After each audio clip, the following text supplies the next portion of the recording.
from Divyan's classes, and today we are going to discuss some common idioms which can be very useful in making your communication smart and effective. So today we will learn how to use idioms in your speaking English. Okay, because idioms, proverbs and expressions are an important part of everyday English. They come up all the time in both written and speaking English. Okay, and today we will discuss about some common idioms for daily routine speaking which we can use in our daily routine when we use English in our speaking.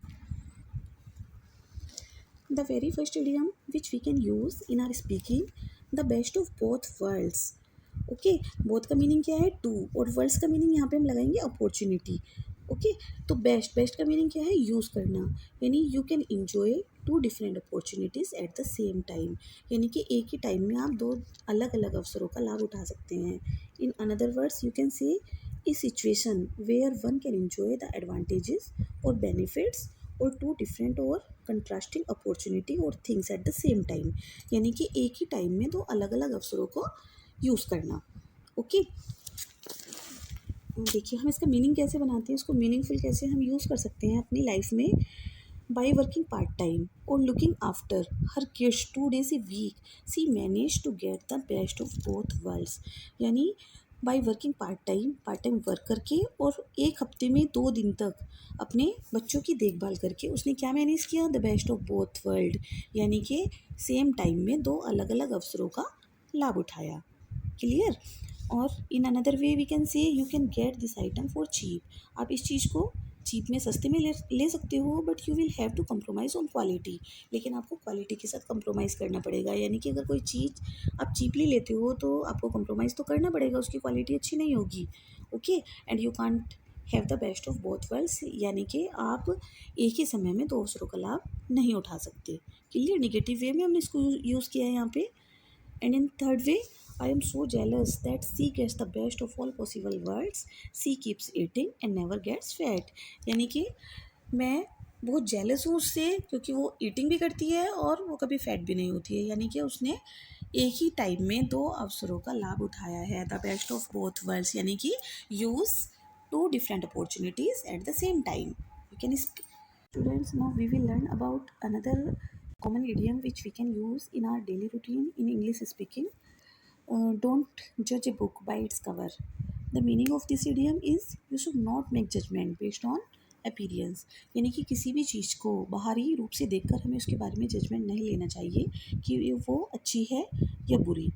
Okay, outward appearance can not be an indicator of someone's और somethings value और worth. Clear? चलिए इसका sentence making के through इसका meaning जान लेते हैं. The sentence making, the hotel looked attractive from outside. Hotel जो था वो कैसा लगता था? आउटसाइड से अट्रैक्टिव लगता था, but the rooms were damp and not well maintained. जो रूम थे उसके वो बहुत डैम्प थे, वो भद्दे थे और बिल्कुल भी मेंटेन नहीं थे, अच्छे से मेंटेन नहीं थे. सो यू कांट जज a book by its cover, यानी कि आउटवर्ड लुक को देखकर आप किसी भी चीज़ के बारे में जजमेंट नहीं ले सकती. Clear? And your another sentence making, that man may look very small and insignificant, कि वो व्यक्ति बहुत स्मॉल है, हाइट में बहुत छोटा है और बिल्कुल भी वो महत्वपूर्ण नहीं है, देखने में वो लगता है ऐसा. बट डोंट जज a book by its cover, लेकिन उसकी आउटवर्ड लुक देख के हमें उसके बारे में जजमेंट नहीं लेना है. Coach he is very powerful man in its circle, क्योंकि वो अपने सर्किल में अपने ग्रुप में बहुत ज़्यादा पावरफुल पर्सन है. क्लियर?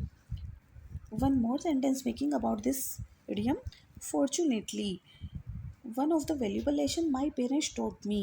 valuable lessons में से एक मेरे पेरेंट्स ने मुझे सिखाया to never judge a book by its cover, कि अब हमें किसी की भी आउटवर्ड लुक देखकर उसकी आउटवर्ड अपीयरेंस देखकर हमें उसके बारे में जजमेंट नहीं लेना चाहिए. ओके, तो हम ये सारी चीज़ें अपनी लाइफ में यूज़ कर सकते हैं. ये सारे इडियम्स जब हम बोलते हैं तो हमारी कम्युनिकेशन कैसी हो जाती है? बहुत ज़्यादा इफेक्टिव हो जाती है. ओके, तो हमने आज कौन कौन से इडियम सीखे हैं? First one is best of both worlds. क्या था इसका मीनिंग? इसका मीनिंग था you can enjoy two different opportunities at the same time, यानी कि आप एक ही टाइम में दो अलग अलग अपॉर्चुनिटीज़ को यूज़ कर सकते हैं. चलिए कॉमनली हम इस इडियम को ले लेते हैं. जैसे आपने एग्ज़ाम भी पास कर लिया और because of corona virus pandemic condition आपको पढ़ाई भी नहीं करनी पड़ी। इट मीन्स आपने दो अपॉर्चुनिटीज़ को एक टाइम में यूज़ कर लिया, है ना। आपने इन्जॉयमेंट भी कर लिया by seeing movies, but this is not good. Okay, it's only a fun. Clear? चलिए, this is only an example. Second thing, don't जज a book by its cover. आपको अपनी बुक को, उसका, किसी भी बुक को आपको उसका कवर देख के जज नहीं करना चाहिए। यानी कि कवर अगर अट्रैक्टिव है और अंदर से उसमें कोई कंटेंट यूज़फुल नहीं है, it means that may not be useful, है ना, कि वो अच्छी नहीं भी हो सकती और हो भी सकती है। तो हमें क्या करना है, इंटरनली हर चीज़ के बारे में जानना चाहिए, उसके बारे बाद ही उस पर बिलीव करना चाहिए। क्लियर? तो हमने इसके बारे में सीखा है। So students, we should use common idioms and expressions will make our English sound more native.